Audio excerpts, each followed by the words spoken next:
dediğimiz gibi Gasparallı'nın biraz farklı yönüne, farklı hatta yönlerine dikkat çekelim istedik. Onun yapmış olduğu eylemlerde, fikirlerindeki hani hareketlerinde ne barındırıyor, değil mi? evet, kısaca liderlik hani vasıflarını aktarmaya, değinmeye çalışacağız diye düşündük Kalakay. Umarım takipçilerimiz için güzel olur. Kesinlikle Onlara layık çok güzel olabiliriz olur diye diye düşünüyorum. ben de. Aynı anda konuşuyoruz. Televizyon programları gibi olmasın. Tamamdır. Çünkü birbirine biniyor falan. Evet, niçin biz böyle bir şeye kalkıştık? Geçen sene işledik. Bir önceki dönem işledik. 2 sezondur işliyoruz neredeyse. Yani aşağı yukarı 2018, Aynen. 2019, yani 2020. Bu yüzden bu sefer dedik ki farklı bir boyutla inceleyelim bu konuyu istedik. Ve umarım başarılı da oluruz. Sizleri de tatmin eder, yeni bir bilgi vermiş oluruz efendim. Evet Baybur, başlayalım o zaman İsmail Bey Gaspar'ın liderlik özelliklerinden, farklı özelliklerinden. Tamamdır Kalakay. Teşekkür ederim girişin için. O zaman ilk olarak hemen şu notumdan başlayayım. Tabi bundan önce kullandığım kaynakları da ben bahsetmek istiyorum. Hani İsmail Bey Gasparalı için külliyat hani olarak nitelendirebileceğimiz kitap vardı. Hakan hocamızın da editörlüğünde çıkarılan Gasparalı'nın yapmış olduğu faaliyetlerle hani Gasparalı'nın özelliklerine ilişkin bilgileri oradan ben aldım. Liderlik özellikleriyle ilgili de başka bir kaynaktan kullandım. Onda liderlik kuramları olarak bir kitapta. Hemen notlarıma tekrar dönüyorum. Ben giriş yapayım konumuza. İlk baktığımızda hani Gasparalı'nın bahsetmeye çalıştığımız hedefleri aslında bütün Türk dünyasıyla beraber İslam dünyasını da ilgilendiriyor. Ona da hitap etmeye çalışıyor İsmail Bey Gasparalı Tercüman Gazetesi aracılığıyla. Yani bunlar arasında ön plana çıkanlardan dille beraber eğitim reformu usulü cedid hani mektepleri diyebiliriz Kalakay. Daha sonra en önemli olarak da hani Müslüman kadınların, Türk kadınlarının yeni haklar elde etmesi, daha özgür hareket edebilmelerini sağlanması gibi kültürel hedeflerin müdafasını bilinçli olarak İsmail Bey Gasparalı bütün İslam dünyası için yaptı. Tabi bu noktada asıl önemli olan önemi milli alandadır. İsmail Bey Gasparalı'nın ilk defa olarak İsmail Bey Gasparalı ile Rusya'daki değişik Türk boylarını Türkler olarak bir araya getirmeye çalışılıyor. Yani bunu ilk olarak İsmail Bey Gasparalı ön plana atıyor ki bu noktada da Tercüman gazetesinde muharrirliğini yapmış olduğu gazetede bu amacına bir sloganla veriyor. Dilde, fikirde, işbirlik. Bütün takipçilerimiz de biliyorlar bunu. Bu slogan bütün Rusya Türklerindeki yani bütün Rusya'da bunlar esaret altında olan Türklerin Rus devleti içindeki konumlarında bir miktar başarılı elde edilebilecek olan ana dilin muhafazası ve eğitim kurumlarının tesisi gibi meselelerde dayanışma içinde olmak için bir çağrı olarak ifade edildi. Hani yayınımızın başından bu yana bahsettiğimiz dil meselesi Gasparalı'nın en fazla önem verdiği ilk ön plana çıkardığı alanlardan olarak ifade edebiliyoruz. Tabii bu noktada İsmail Bey Gasparalı'nın ilk olarak hani karizmatik bir liderlik yaklaşımında sergilediğini ifade edebiliriz Kalakay. Tabii bununla beraber başka liderlik de var. Onu ilerleyen notlarımda ifade edeceğim. Tabii bunu da nasıl olarak ifade edebiliriz? Yani ilk olarak yani kendi vizyonunu açıkça ifade etmesi olarak ifade ediyoruz. Çünkü ne dedik? Yani Tercüman gazetesinde amacına, idealine bir slogan vermişti. Dilde, fikirde, işbirlik. Ki bu da hani bütün Rusya Türklerinin Rus devleti içindeki konumlarında başarıyla elde edilecek olan ana dili muhafazası gibi konuları içermekteydi. Bu açıdan aslında İsmail Bey Gasparalı hani Rus makamlarına da çaktırmadan diyelim biraz amiyane jargon oldu ama bu noktada vizyonunu açıkça ifade etmekte Kalakay. İsmail Bey Gasparalı daha sonra takipçilerle yüksek beklentilerle iletişimde bulunmak hani dilde, fikirde, işbirlik aslında çok yüksek bir ideali temsil ediyor burada. Hani dil zaten başlı başına ayrı. Bütün koca Rus coğrafyasını, daha sonra bütün Türk dünyasını, Rusya'nın dışında da.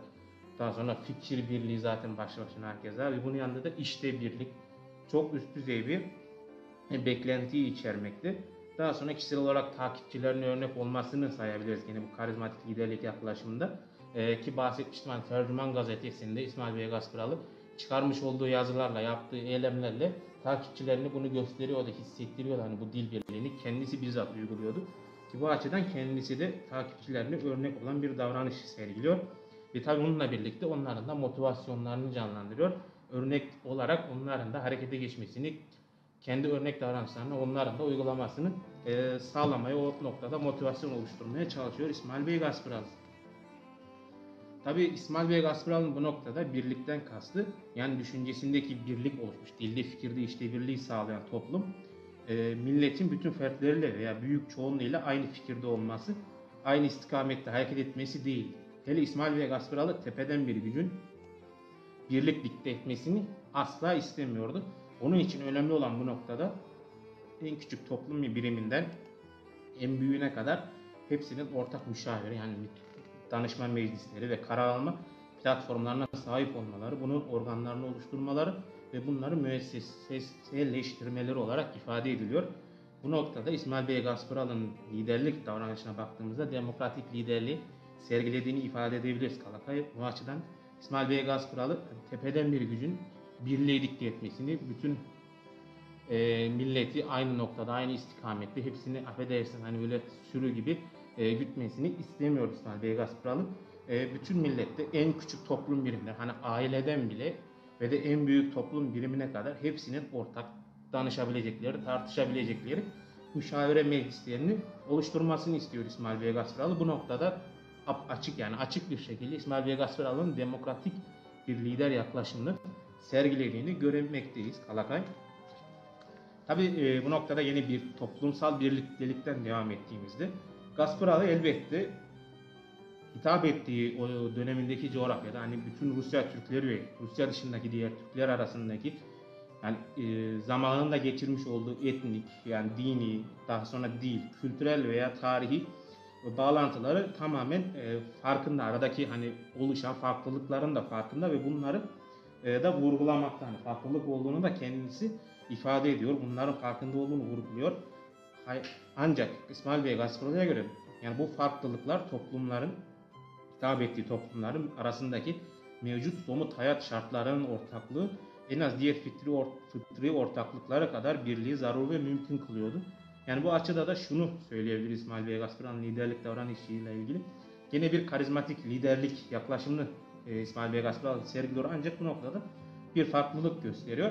İsmail Bey Gasparalı toplumlar arasındaki farkındalığın farkında ve bunları ifade ediyor. Ancak onların arasındaki yani mevcut hani Türk milleti kimliğine dikkat çekiyor. Zaten mevcut olarak birlikteliklerini milletler arasında, yani Türk toplumu arasında var olduğunu ifade ediyor. Bu açıdan İsmail Bey Gasparalı karizmatik lider olarak takipçilerin benliklerindeki ortak kimliğe, yani Türk milleti kimliğine dikkat çekerek bu suretle milletin kendine saygı duymasını ve kendine değerli görmesini temin ederek takipçilerin benlikleriyle, yani milletimizin Türk kimliğiyle liderlik davranış arasında benzerlik kurulmasını sağlamakta ve İsmail Bey Gasparalı bu şekilde hem motivasyonlarını sağlıyor milletimizin harekete geçme açısından, onların da Türk kimliğini, dilini, daha en üst boyutta dilde, fikirde işlevlilik ülküsünü sağlamak noktasında tekrardan karizmatik bir özellik göstererek İsmail Bey Gasparalı motivasyonu oluşturuyor milletimiz için, takipçiler için, literatür açısından konuştuğumuzda. Tabii biraz daha özel noktalara da bakabiliriz bu noktada. İsmail Bey Gasparalı ile ilgili fikirlerini de elbette bahsedeceğiz. Baktığımızda mesela İsmail Bey Gasparalı, biliyorsunuz Kalkay, ama takipçilerimiz de farkındadır. Bahçesaray'da belediye başkanlığı ve yardımcısı görevinde de yürütüyor. Yardımcılığı görevindeyken belediye başkanı Seyit Mehmet Topuz İsmail Bey Gasparalı zamanında. Ancak Seyit Mehmet Topuz ticari işleri dolayısıyla başkanlık görevinden ayrılmak zorunda kalıyor. Ancak Seyit Mehmet Topuz bu noktada güzel bir hareket de gerçekleştiriyor bizim açımızdan. Gubernatör, yani o dönemdeki oranın yetkili meclis Rus makamlar tarafından ona bir rapor yazıyor Seyit Mehmet Topuz ve İsmail Bey Gasparalı'yı överek belediye başkanlığı makamına onun layık olduğunu bildiriyor ve onun şehir idaresinde çalıştığı mevkide kabiliyetini ve çalışkanlığını açık bir şekilde gösterdiğini ifade ediyor Seyit Mehmet Topuz. Bu açıdan da İsmail Bey Gasparalı için hani romantik liderlik özelliğinden bahsedebiliriz bilimsel açıdan literatüre baktığımızda. Bu görüşe göre romantik liderliğe göre takipçilerin kişiyi lider yaptığı görüşüne dayanmakta. Aslında o açıdan baktığımızda İsmail Bey Gasparalı'nın hani toplumda o motivasyonu sağladığını, örnek olma davranışını da sağladığını görüyoruz ki Seyit Mehmet Topuz kendi makamını bırakıyor ve kendi makamına bizzat kendisi kalem aldığı bir mektupla İsmail Bey Gasparalı'yı övüyor. Onun makamına layık olduğunu, yetenekleri ve çalışkanlığıyla hak ettiğini gösteriyor. Bu açıdan İsmail Bey Gasparalı'nın da hani liderliğe layık olduğunu ifade edebiliriz Kalakay. Bu noktada senin söylemek istediğin var mı? Bir yorum geldi de ona bakalım istersen Kalakay. Evet, Fazlıcan bir yorumda bulunmuş. İsmail Bey Gasparalı'nın çıkardığı gazetede kullanmaya çalıştığı ortak dili benimseme ve Türk illerinde oluşturmayı hedeflediği eğitim faaliyetleri zaten zor bir amacın yükünü omuzlaması, liderliği konusu ile ilgili bizlere bilgiler vermekte demiş. Teşekkür Fazıl ediyoruz. Bey, teşekkür ederiz kendisine. Evet, Devam edeyim mi? Müzik arasını verelim Kalakay. Müzik arası vermeyelim, bir videomuz var demiştin. Onu verelim istersen. Tamam. Videoyu iki notum var. Onları hemen Tamam, sonra o verelim. zaman Kalakay. oku, anlat, daha sonra oraya geçelim. Tamamdır. Hemen gene romantik liderlikten kaldığım yerden devam edeyim. Benzer şekilde Seyit Mehmet Topuz'un yaptığı davranışa nitekim hani İsmail Bey Gasparalı ilerleyen yıllarda bütün Rusya Müslümanları Kongresi de toplanıyor Rusya'da. Bütün takipçilerimiz biliyordur eminim. Bu kongrelerin üçüncüsünde İsmail Bey Gasparalı bütün kongre katılımcılar ki bu kongre katılımcılar İsmail Bey Gasparalı'nın amaçladığı gibi hedefine tam uygun olarak bütün Türk coğrafyasından katılımcılar. Azerbaycan'dan olsun, Kazan'dan olsun, hakeza Türkistan'dan bütün coğrafyadan geliyor ve bu gelen coğrafyadaki bütün Türkler onların bütün oyuyla İsmail Bey Gasparalı milletin babası olarak ilan ediliyor.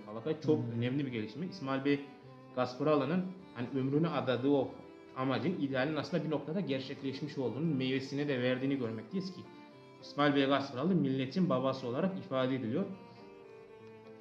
Bu noktada şu liderliği de bahsedebiliriz, romantik liderliği. Yine karizmatik liderliğin bir başka versiyonundan bahsedebiliriz. Bu noktada karizma yandaşların, yani yandaşların derken yanlış anlaşılmasın, literatür açısından yandaş değil mi? Biz literatürün dışına çıkalım. Tamam, çıkalım falan. Bilimsel bir yayın yapmıyoruz çünkü. Yani notta öyle hazırlanınca biraz şeyim Evet. kaybet. Takipçiler için özür dilerim. Yani milletimiz tarafından lidere atfettikleri kişisel kimlik olarak ifade ediliyor. Yani artık romantik liderliğin yanında İsmail Bey Gasparalı artık milletimizin nazarında tamamen bir lider olarak görülüyor. Bütün temsilciler tarafından oy birliğiyle milletin babası olarak ilan ediliyor. Bu noktada İsmail Bey Gasparalı'nın faaliyetlerinin amaca ulaştığını da görmekteyiz. Onun liderliğinin ne kadar doğru yolda olduğunu, gerçekleştiğini görebiliriz. Hemen son notumdan sonra araya girelim Kalakay istersen. Kaçıncı son oldu bu ya? Yo, iki O not zaman demiştim. Bu son. Ama üçüncü not. Neyse, bir yorum var. Ertan Tamam, o zaman Başkanımızdan. Bir yorum var. Tamam. Onu okuyayım. Ertan Başdoğan Başkanımızdan. Hayırlı akşamlar, hayırlı yayınlar dilerim. Bugün biraz yorgun olduğumdan dolayı affınızı rica ediyorum. Estağfurullah başkanım. Ama kalbim sizinle demiş. Çok teşekkür ediyoruz Ertan Başkanımıza da. Türksit ailesinde çok teşekkürler. İyi akşamlar diliyoruz. İyi dinlenmeler diliyor. Ve son notunu da bekliyoruz. Lütfen. Evet, son notunu kaybettin değil mi? Evet, Tebrik ediyorum seni. Gerçekten tebrik ediyorum. Evet, son not. Karizmatik liderliği anlatmıştım bize. Evet, Kalakay şurada Karizmatik liderlik. etik liderliğiyle İsmail Bey Gasparalı'nın alakalı bir notum vardı. Evet. O noktada İsmail Bey Gasparalı'nın yine hani demokratik Ne anlatmaya çalışıyorlar? Sen liderliğin onu ya. söyle, sonra videoya gidelim biz. Tamam, Zaten çok Kalakay. kalabalık değiliz, biz bizeyiz o yüzden. Orada anlatılmadan ziyade şu şekilde ifade edeyim ben Kalakay, hemen şurada. İsmail Bey Gasparalı'nın yeni belediye başkanlığı döneminde yapmış olduğu bir eylem hemen buldum. Evet. İsmail Bey Gasparalı göreve başladığının daha ikinci günü hani hemen tozu üstündeyken şehir idaresini Bahçesaray'ı bir düzene sokma işine girişiyor. Acele bir şekilde demeyelim de planlarını hızlı uygulama açısından İsmail Bey Gasparalı çalışıyor. Bu noktada İsmail Bey Gasparalı şehir idaresinin düzenini bozanlardan ceza alınması kararını kabul ettiriyor. Daha sonra şehirde düzenin korku ile değil hani buradan namus olarak ifade ediliyor kaynaklı. Ancak bu hani yüksek ahlak olarak ifade edebiliriz. Ve şahsi mesuliyet hani sorumluluk duygularını hissederek memurların olsun gerek vatandaşların olsun bu konular üzerine kurulmasını öngörmekte İsmail Bey Gasparalı ve buna bağlı olarak şehir idaresinde takdire şayan şekilde tertipli ve namuslu çalışan personele maaşlarına ilaveten prim verilmesi uygulamasını hayata geçirmekte İsmail Bey Gasparalı. Bu noktada İsmail Bey Gasparalı'nın liderlik özelliği olarak etik liderliği bahsedebiliriz. Demokratik liderliğin yanında bahsettiğimiz karizmatik liderliklerin yanında etik liderlik özelliği de bulunmakta. Ki bu olay noktada şunu ifade etmek istiyorum. Etik liderlik dengeli ve hani doğru kararları alabilme, dürüst prensip sahibi, işine özen göstermeye dayalı liderlik tipi olarak açıklanmakta. Bu açıdan İsmail Bey Gaspıralı'nın yaptığı faaliyete baktığımızda hani şehir idaresinde görevini layıkıyla yapan, liyakatli olan kişilerin ilave prim uygulamasını hayata geçiriyor. Daha sonra şahsi sorumluluk duygularını almaya teşvik ediyor çalışanları. Şehirde yüksek ahlakın tesis edilmesini sağlamaya çalışıyor İsmail Bey Gaspıralı. Hani bu açıdan İsmail Bey Gaspıralı'nın etik liderliğini açık bir şekilde görmekteyiz. Ki bu noktada etik liderlik özelliğini göstererek İsmail Bey Gaspıralı kişisel faaliyetlerin ve kişiler arası ilişkilerin bir düzene oturtularak işlenmesini ve böyle bir işleyişte iki yönlü iletişim ve kararlara katılımın söz konusu olduğu da ifade ediliyor. Yani bu noktada İsmail Bey Gaspıralı hem memurların hani o vatandaşların sorumluluklarını almasını, ilave prim uygulaması gibi uygulamalar getiriyor ve bununla beraber onların da motivasyonlarını karizmatik liderlik gibi sağlayarak sorumluluk alarak hani kararlara katılmaları, belki fikirlerini ifade edebilmeleri, daha iyi ileriye gidebilmesi açısından onları da cesaretlendiriliyor. Gaspıralı diyebiliriz Kalakay. Hemen videoya girelim istersen. Teşekkür ederiz. Notu da anlattın. Hatta etik liderliği de anlattın. Son bir not dedin. 2 sayfa daha kakaladın sen bana. Teşekkür ediyorum. Özür dilerim. Kakaladım dedim. Argo bir kelime kullandım. Özür diliyorum. Şeref Bey alkışlamış bizi. Teşekkür ediyoruz Şeref Bey'e. Şeref Serp Beyefendi. Memnun edebiliriz. Kesinlikle. Devam ediyoruz efendim. Takipçilerimizle beraber umarım memnunlardır, sıkmıyorlardır. Yorumlara da katılımlarını bekliyoruz. Onların da düşünceleri bizim için elbette önemli değil mi Kalakay? Hemen notumdan devam edeyim ben. Gaspıralı'nın hani rol model olduğunu, örnek olduğundan bahsettik. Bununla ilgili bir notum var. Onu aktarmak istiyorum. Uzun yıllar boyunca İsmail Bey Gaspıralı'nın muharririni yaptığı Tercüman gazetesi, tercümanımız zarar eden bir teşebbüs olarak da kalıyor. Hani bu da önemli bir ayrıntı Kalakay. Hani İsmail Bey Gaspıralı karizma liderlik yaklaşımını artık takipçileri yani milletimizi motivasyonu harekete geçirene kadar büyük fedakarlıklarda bulunuyor ki bunun da en büyük örneği Tercüman gazetesinin zarar eden bir teşebbüs olarak kalması bir müddet boyunca. Ancak 20. yıla geldiğimizde 20. yılın arifesinde gazete masraflarını karşılamaya başlıyor. Tabi bu dönemde Gaspıralı'yı çok iyi tanıyan Ukraynalı şarkiyatçı Aha Pambel Krımski gazetenin maddi bir getirisinin olmadığını tasdik ediyor kendisi de. Şöyle bir açıklaması da var. İsmail Bey Gaspıralı'nın matbaa siparişlerini ve dizgi işlerini yaparak geçimini sağladığını ifade ediyor.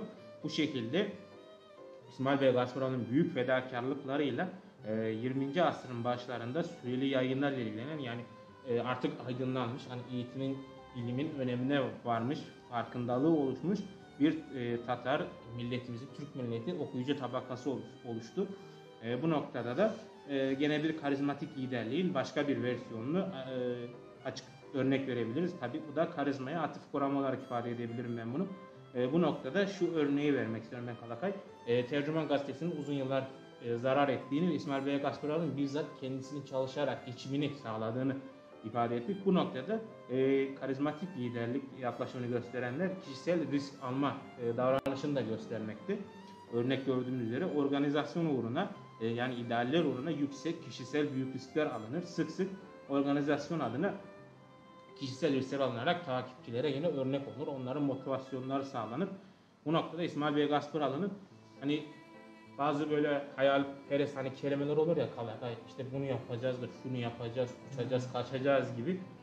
Ama dümenin işin başına geçince hadi şunu yap, şunu yap, işte fedakarlık yap dediğinde yapmazlar hani böyle kaçılır vesaire şey olur. Ama İsmail Bey Gaspıralı da bunu görmüyoruz. Kendisi kişisel risk alıyor. Hani belki batabilir de tercüman Allah göstermesin. İsmail Bey Gaspıralı bütün servetini kaybedebilirdi ki hani eşi Zühre Hanım'ın da çeyizi katılıyordu matbaanın düzenlemesinde. Allah göstermesin bunlar akamete uğratıldığında daha belki kötü sonuçlarla karşılaşabilirdik. Bugün belki daha başka konular konuşabilirdik. Ancak İsmail Bey Gaspıralı yine önemli bir liderlik özelliği göstererek büyük sorumluluğu, riski kendi üstüne alarak milletin var olmasını, ideallerin gerçekleştirilmesini sağlıyor ki sonuç olarak Krımski'nin de ifade ettiği gibi 20. asrın başlarında Ukraynalı şarkiyatçı Aha Van Kırımski, yani örnek verdiğim kişi. Evet Bu yani not bir olarak. tek ver hani Kırmızı deyip geçmeyelim diye sordum. Tamam, teşekkür ederim Kalakay. Sen dinliyorum yani. Rica ederim. Sen beni hep dinliyorsun zaten, teşekkür Eyvallah. ederim. Yani bu şekilde 20. asrın başlarında bir Tatar okuyucu tabakası oluştu. Tabi hemen bu not üstüne İsmail Bey Gasparalı'nın hayalperest olmadığı hakkında bir önemli örnek daha var. Kalakay, Gasparalı'nın en karakteristik vasıflarından biri onun faaliyetlerinde daima gerçekliğe ve mümkün ve meşru olana bağlı kalma titizliğiydi. Bu bakımdan birleşmelerini yahut hani dilde fikirde işte birlik ülküsü doğrultusunda bütünleşmelerini öngördüğü toplulukların milletimizin tasavvurundaki birlikleri de mutlaka bu çizgiye uymalıydı olarak ifade ediliyor. Bu noktada yine benzer şekilde İsmail Bey Gasparalı'nın yasal gücü de kullandığı bu liderliği davranışını da sergilediğini ifade edebiliriz. Yasal güç açısından İsmail Bey Gasparalı formal yetkileri hani demokratik olan bir yaklaşımda sergiliyor. Antidemokratik yaklaşımlardan kaçındığını sergiledik. Hani İsmail Bey Gasparalı böyle gizli, saklı ya da hani hayalperest yaklaşımlarıyla uçsuz bucaksız vaatlerde bulunmuyor. Onları sağlam, mümkün ve meşru, hani realist bir yaklaşım, gerçekçi bir yaklaşım sergiliyor. Tabi bu noktada en önemli olarak da meşru olana bağlı kalma titizliğini de sergiliyor İsmail Bey Gasparalı. Hani bu noktada İsmail Bey Gasparalı'nın yasal gücü sergilediğini gösterebiliriz ki bu noktada bir parantez daha açarsan Kalakay, sen de bana Evet ben de sana bunu vurgularsın aslında, hani aramızda bazı sohbetler olduğunda ben de bazen diyorum hani şunu yapacağız da bunu yapacağız gibi, sen de beni mesela uyarıyorsun hani biraz daha realist olalım diyerek evet. Kalakay. Bunu da söylemek istedim hani Gerçekçi, biraz daha sıcaklığımızı hissettirelim diye takipçilerimize Kalakay. Hı. Bu noktada İsmail Bey Gasparalı'nın da önemli liderlik davranışlarını sergilediğini göstermekteyiz. Tabi bu noktada şunu söylemek istiyorum ben. İsmail Bey Gasparalı'dan bilgi liderliği, yani yapmış olduğu eğitim okullarının açılmasıyla aynı zamanda entelektüel liderlik özelliğini de göstermekte İsmail Bey Gasparalı. Hani karizmatik liderliğin, millete örnek olmanın, onları motivasyonu geçme, hani daha takipçilerin, milletimizin İsmail Bey Gasparalı'ya karizmatik lider olarak kimlik atfetmesinin yanında İsmail Bey Gasparalı onların böyle tek düze, yani tek bir grup tepeden dikte edilmesine karşı çıkmaları için entelektüel liderlik özelliğini de göstermekte ki bu Alemin İslam dergisi olsun, bilhassa kadınlar için, daha sonra çocuklar için çıkarmış oldukları da var. Hani Tonguç'tu yanlış hatırlamıyorsam, yanlış olmazsa Kalakay. Daha sonra Tercüman gazetesi. Tabi bununla beraber usulü cedid mektepleri var. 5000'e yakın okullar açılıyor bu mekteplerden. Çıkanlar, nesiller en önemli örnek olarak Kırım Ahali Cumhuriyetimizi yani kuruyorlar. Numan Çelebi, Can olsun, Cafer Seyit Ahmet Kırmer, o kadrolar. İsmail Bey Gasparalı'nın burada tamamen demokratik bir liderlik sonucu olarak bunu söyleyebilirim ben, gösterdiğini ifade edebiliriz. Ve entelektüel liderlik olarak bilgiye dayalı bir lider olduğunu söyleyebiliriz. Evet. Acaba ne kadar daha kaldı? Notlarım bitti. Arabaya mesaj attı da. Tamam, Şarkı yerine az satarca şarkı dinliyor. Tamamdır. Bunu notlarım bitti. Sonuca bağlayacağım ben, Evet, sonuç olarak. bağlayalım. Mustafa Agamızın hani vermiş olduğumuz videoda son olarak bir konudan bahsetti. Hani İsmail Bey Gasparalı düşünmüyordu ki hani milletimiz bırakın ileriye gitmek yerine hani vatana dönmek için mücadele edecek yerine. Ancak İsmail Bey Gasparalı'nın o idealleri, bu liderliği olmasaydı milletimiz belki vatana geri dönme noktasında başka daha çetin mücadelelerle karşılaşacaktı veya daha geç olacaktı gibi bir açıklaması var, kısaca özetlediğimde. Bu noktada hani biz hep diyoruz bizim mücadelemiz demokratik, insan haklarına saygılı, hiçbir insanın burnu kanamamış, bizi sürgüne, soykırıma maruz kalmışız, ancak biz yine onların, insanların hani Ruslara saygı duyarak vatan kırıma geri döndüğümüzde bile evlerimizi hani zorla yerleşen Rusları bile çıkarmayadığımızı ifade ediyoruz. Bu noktada bunların temelinin de İsmail Bey Gasparalı'na dayandığını açık ve net bir şekilde hani göstermiş olduğumuzu ben düşünüyorum takipçilerimiz için. Onun yapmış olduğu idealler, bırakmış olduğu miras bugün hani unutulmadan yüzlerce yıl geçti önünden vefatından İsmail Bey Gasparalı'nın. Ancak ideallerinin, fikriyatının bugün hala millet, özellikle hem Kırım Tatar olarak milletimizle beraber bütün Türk coğrafyasında var olduğunu ben görmekteyiz diyerek sözlerimi bitireyim Kala. Ben de teşekkür edeyim Rica sözleri ederim bitirdiğin Kala. için. Evet efendim, İsmail Bey Gaspalı'yı anlattık. 4 kişiye kadar düştük. Yani siz biz kaldık baş başa diyebiliriz. Evet efendim, şimdi sizlere bir şarkı vereceğiz. Ardından dün Twitter'da, dün yanlış hatırlamıyorsam değil mi? Evet, Kala. Dün de Twitter'da biraz gündem oldu. Hani TT olmadı ama sonuçta birazcık da olsa konuşuldu. Bir üniversite hakkında bir video vereceğiz size. Şarkıdan hemen sonra. Daha sonra da yavaş yavaş sonra doğru yöneleceğiz efendim. O zaman neredeydi? Video mu Kala? Hayır, müzikler neredeydi? Müzikler Onu, mi? onu soruyorum sana. Müziğimiz neredeydi? Onu verelim istersen Kala. Onu önlemiştik.